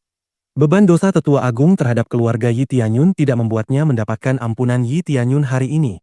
Kumohon, berkenanlah untuk membebaskan Tetua Agung. Kami akan selamanya berhutang budi padamu, dan kami akan memberikan semua harta keluarga kami kepadamu. Kau bahkan bisa menjadikan kami bawahanmu seumur hidup. Orang-orang dari keluarga Tetua Agung terus memohon belas kasihan Yi Tianyun meskipun Yi Tianyun telah mengatakan hal itu sebelumnya. Namun bagi Tianyun, permohonan mereka tidak berarti apa-apa. Sungguh memalukan. Aku tidak pernah berniat menjadikan kalian bawahanku. Mungkin sudah terlambat, tapi aku juga tidak pernah mengatakan bahwa aku orang baik. Sejak perbuatan jahat mereka terungkap, mereka tidak berniat bertobat. Lebih buruk lagi, mereka mencoba menipu kakekku untuk mendapatkan sumber daya guna menyembuhkan ayahku. Orang-orang seperti mereka hanya membuang-buang tempat dan lebih baik menyingkirkan mereka dari dunia ini. Aku sedang berbuat baik kepada dunia dengan melakukan ini, kata Yi Tianyun dengan acuh tak acuh. Yi Tianyun mengalihkan perhatiannya kembali kepada kedua tetua yang menggeliat di lantai, menjerit kesakitan karena roh jahat terus menggerogoti jiwa mereka. Permohonan mereka terlalu membosankan bagi Tianyun untuk didengar, dan dia tidak ingin mendengarkan mereka lagi. Hal yang sama juga berlaku untuk Jiao Linghe dan Yi Yuanlong. Mereka tidak berniat membujuk Yi Tianyun untuk menunjukkan belas kasihan kepada kedua tetua ini karena mereka tahu bahwa apa yang telah dilakukan kedua tetua ini di masa lalu tidak dapat dimaafkan. Di dunia ini, pepatah mengatakan, apa yang kau tabur akan menuai, adalah hal yang wajar. Jadi, jika orang lain berbaik hati memberikan hadiah, membalas kebaikan mereka adalah suatu bentuk kesopanan. Tetapi jika orang lain memberikan kebencian kepada Anda, membalas dendam kepada mereka adalah sebuah kepuasan yang besar. Sekarang, aku akan memberi kalian berdua kesempatan untuk bunuh diri jika kalian tidak tahan lagi. Dengan begitu, kalian akan dapat mempertahankan martabat terakhir kalian dan juga memberikan sedikit rasa hormat yang dibutuhkan oleh negara ilahi penyegel surga. kata Yi Tianyun acuh tak acuh kepada tetua agung dan tetua ketiga. Mereka mengira Yi Tianyun akan mengasihani mereka, tetapi ternyata dia malah menawarkan mereka untuk bunuh diri. Pilihannya hanya itu atau menderita sampai mati dengan jiwa mereka digerogoti oleh roh jahat. Kau adalah monster yang kejam dan jahat. Semoga kau tidak pernah terlahir kembali di dunia ini, kata tetua agung sambil menggertakkan giginya dan berdiri. Ia menghunus pedang dan bersiap untuk bunuh diri, tetapi Tianyun berhasil menghentikannya sebelum ia sempat melakukannya. Sudah terlalu banyak orang yang mengutukku dan mati sebelum mereka bisa melihatnya terjadi. Aku ingin membiarkanmu mati dengan bermartabat, tetapi sepertinya itu pun terlalu baik untukmu. Aku membenci orang-orang sepertimu, kata Yi Tianyun sambil meraih jiwa tetua agung dan menariknya keluar dari tubuh tetua agung sebelum membakar jiwa itu dengan api abadi. Tetua agung menjerit ketakutan saat rasa sakitnya meningkat berkali-kali lipat dibandingkan saat jiwanya dicabik-cabik oleh roh jahat. Tetua agung menjerit dan mencoba mengutuk Yi Tianyun lebih keras lagi, tetapi dia hanya bisa mengoceh tanpa arti karena tidak tahan menahan rasa sakit. Pemandangan itu mengerikan karena membakar jiwa berarti orang tersebut tidak akan bisa memasuki siklus jiwa. Dengan kata lain, mereka tidak akan pernah terlahir kembali. Tetua ketiga, yang ingin melakukan hal yang sama seperti tetua agung, merasa patah semangat. Dia segera mengeluarkan pedang panjang dan menusuk dirinya sendiri tepat di jantung, membunuhnya seketika. Aura tetua ketiga menghilang dari aula saat tubuhnya terkulai di tanah, tak bergerak. Bunuh diri memang menakutkan, tetapi itu lebih baik baginya karena rasa sakit akibat jiwanya digerogoti oleh roh jahat tak tertahankan. Yi Tianyun sendiri sama sekali tidak peduli, ekspresi acuh tak acuh masih terlihat jelas di wajahnya. Prinsipnya adalah membunuh semua musuhnya, terutama mereka yang mencoba mengambil nyawanya. Bab 719. Bunuh diri tetua ketiga menyakiti banyak orang, tetapi mereka tidak bisa menyuarakan keluhan mereka. Tetua ketiga telah menyetujui duel maut, jadi kematiannya dapat dibenarkan. Mereka memandang Yi Tianyun sebagai orang luar yang hidupnya tidak berarti bagi bangsa ilahi penyegelan surga. Tetapi tetua ketiga telah berbuat banyak untuk mereka di masa lalu, sehingga mereka tidak bisa tidak merasa sedikit tidak puas. Yi Tianyun tidak peduli dengan perasaan orang-orang itu karena wajar untuk merasa marah terhadap seseorang yang membunuh orang yang mereka cintai. Jika mereka ingin membalas dendam kepada Yi Tianyun, dia akan menyambut mereka kapan saja. Jika kau ingin membalas dendam atas apa yang terjadi di sini, aku akan selalu menyambutmu kapan saja. Tapi jika kau membalas dendam kepada keluargaku, itu tidak akan berakhir baik bagi seluruh faksi kalian. Jika kau ingin melihat apa yang akan terjadi pada kalian di mata banyak orang, coba saja, kata Yi Tianyun dengan acuh tak acuh. Meskipun dia tidak menunjukkan minat pada penyegelan surga dan nadanya acuh tak acuh, itu tetap membuat orang merinding. Kumohon, tolong beri guru kami istirahat. Beberapa murid berkata sambil menundukkan kepala di depan Yi Tianyun sementara tetua agung itu masih kesakitan di bagian samping tubuhnya. Mereka tahu bahwa mereka tidak akan bisa mengubah nasib guru mereka, tetapi mereka tidak ingin melihat guru mereka disiksa seperti ini. Memberi tuanmu istirahat? Bukankah aku sudah memberinya kesempatan untuk itu sebelumnya? Dia tidak hanya menolak tawaran itu, dia bahkan berani mengutukku. Nah, sekarang dia bisa bebas mengutukku sementara aku berdiri di sini, mendengarkan. Yi Tianyun berkata dingin. Yi Tianyun kemudian berjalan menuju Jiao Linghe dan Si Sueyun dengan senyum di wajahnya. Ibu, Bibi, apakah aku mengecewakan kalian dengan pilihanku? Tanya Yi Tianyun dengan penasaran. Kenapa kau masih memanggilku Bibi? Kata Si Sueyun sambil mengerutkan kening. Oh ya, itu cuma kebiasaan. Nanti aku akan menyebutmu sebagai wanitaku dengan benar. Kata Yi Tianyun sambil tersenyum hangat. Kumohon, berhentilah mempermalukanku. Kata Si Sueyun sambil wajahnya memerah. Jiao Linghe di sampingnya tersenyum sambil memandang putranya. Kekuatannya benar-benar mengejutkannya. Namun, ia masih bisa melihat bayangan dirinya dan Yi Xingchen pada kepribadian Yi Tianyun. Ia khawatir ketika Yi Tianyun harus melawan tetua agung sebelumnya. Tetapi itu hanya kekhawatiran palsu karena Yi Tianyun mengalahkan tetua agung dengan mudah. Tidak ada keraguan sedikit pun di benaknya bahwa Yi Tianyun setidaknya berada di tingkat kultivasi tahap Raja Suci.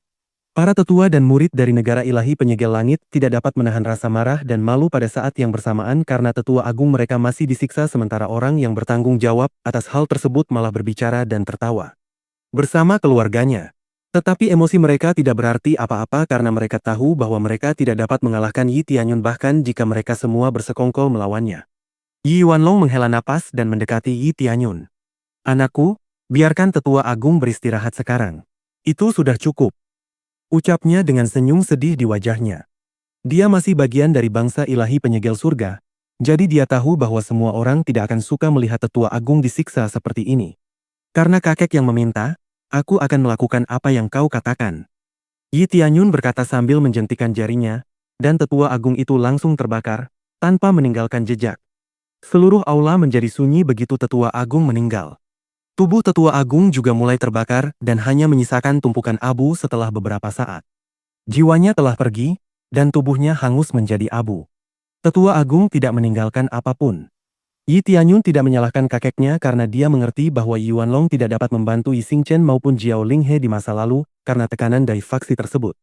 Terlebih lagi, Yi Xingchen dapat lolos dari negara ilahi penyegel surga sejak awal adalah karena campur tangan Yi Yuanlong. Tuan keluarga, terima kasih banyak atas dukungan Anda, kata Yi Tianyun dengan tenang.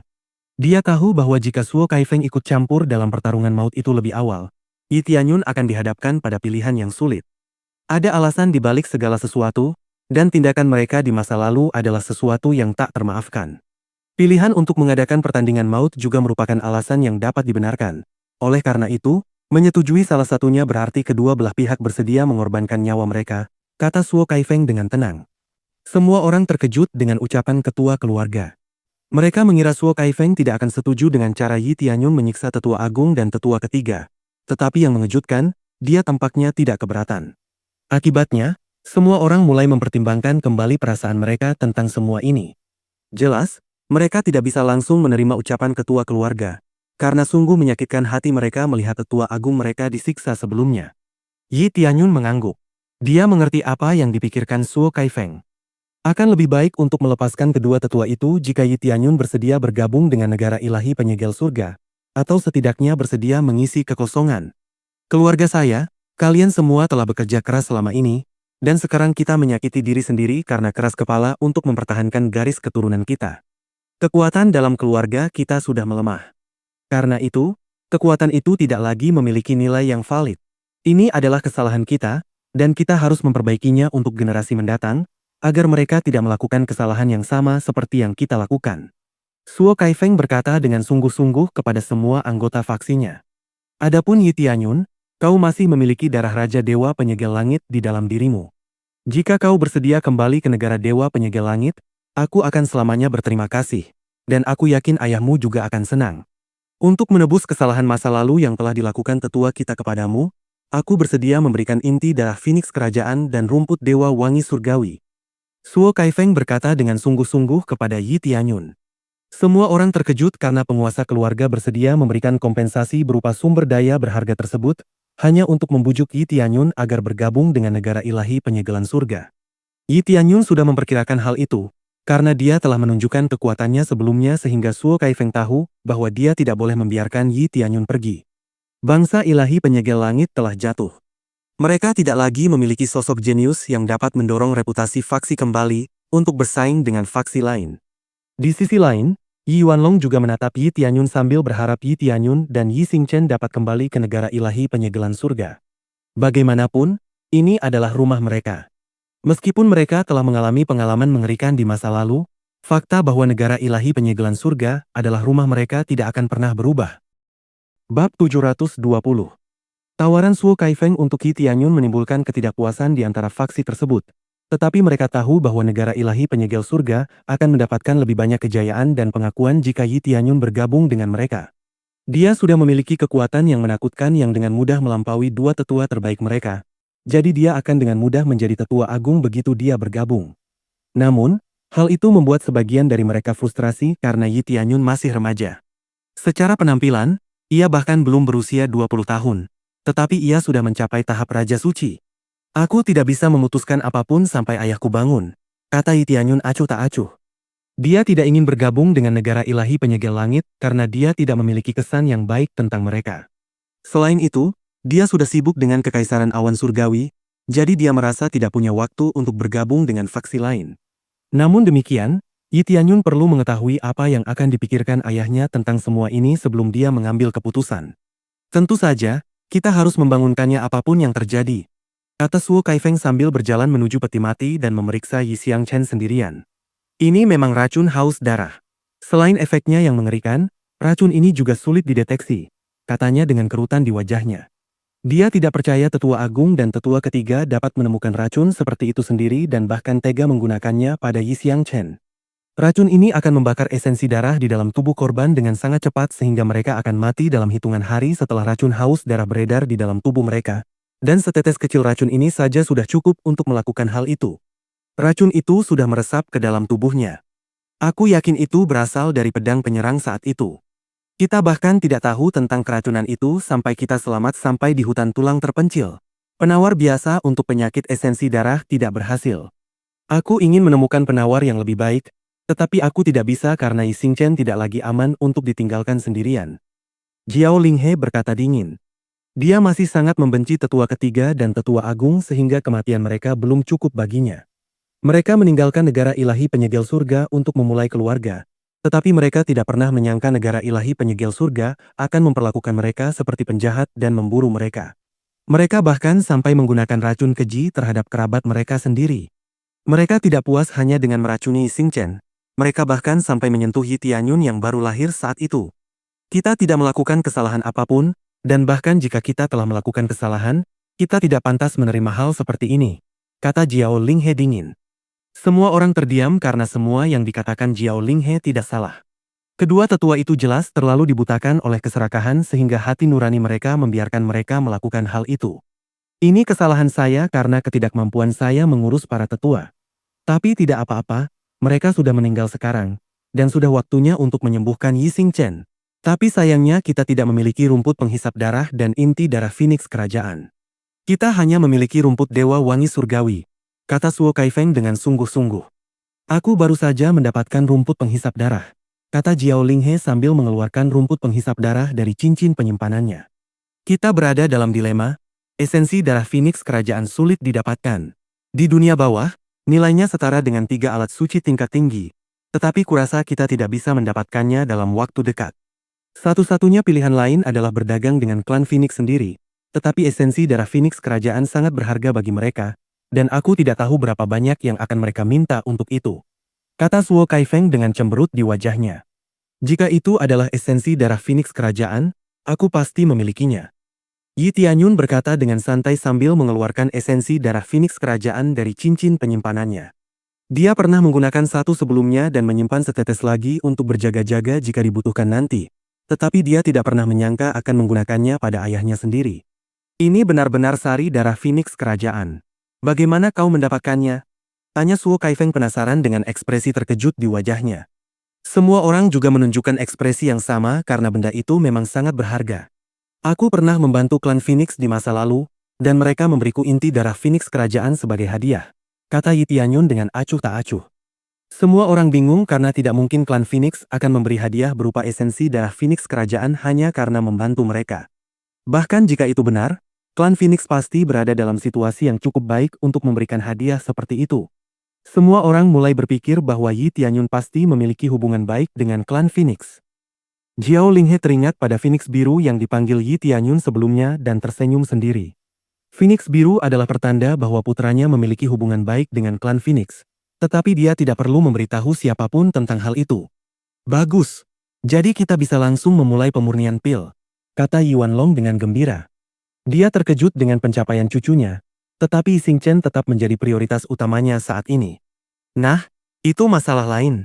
Untuk memurnikan pil detoksifikasi racun haus darah, kita membutuhkan seorang alkemis tingkat lanjut.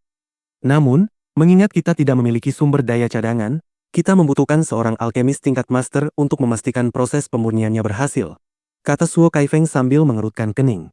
Proses pemurnian tidak boleh gagal sekarang karena mereka hanya memiliki satu bahan yang dibutuhkan untuk pil detoksifikasi.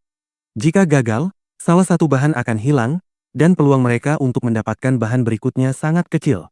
Serahkan semua bahan itu padaku. Aku akan membawanya ke lembah ilahi pengobatan dan meminta salah satu ahli pemurnian pil di sana untuk memurnikannya untukku. Siapapun di antara kalian dapat datang untuk memastikan semuanya dilakukan dengan benar, kata Suo Kaifeng dengan sungguh-sungguh. Tunggu sebentar. Negara ilahi penyegel surga tidak memiliki guru besar pemurnian pil atau seorang ahli, tanya Yi Tianyun dengan tercengang. Pertanyaan itu membuat semua orang di aula malu karena mereka memang tidak memiliki seorang ahli pemurnian pil. Jujur saja, ahli pemurnian pil itu sulit ditemukan. Mereka tidak memiliki tingkat kultivasi yang tinggi karena mereka tidak terlalu kuat. Jika kau begitu repot, kenapa kau tidak memurnikannya sendiri saja? Kata seseorang di tengah kerumunan tanpa mengungkapkan identitasnya. Orang-orang ini adalah keluarga tetua agung. Jelas, mereka masih menyimpan dendam terhadap Yi Tianyun karena telah menyiksa tetua agung sebelumnya. Yi Tianyun merasa kesal dan melesat ke arah suara pria itu lalu menampar pria itu hingga terpental jauh. Jika kau punya masalah denganku, berdiri dan maju. Berhenti bicara di belakangku, dasar pengecut. Tapi baiklah, aku akan menyempurnakannya sendiri. Lagi pula aku adalah Grandmaster pemurnian pil, kata Yi Tianyun dengan kesal. Bersambung.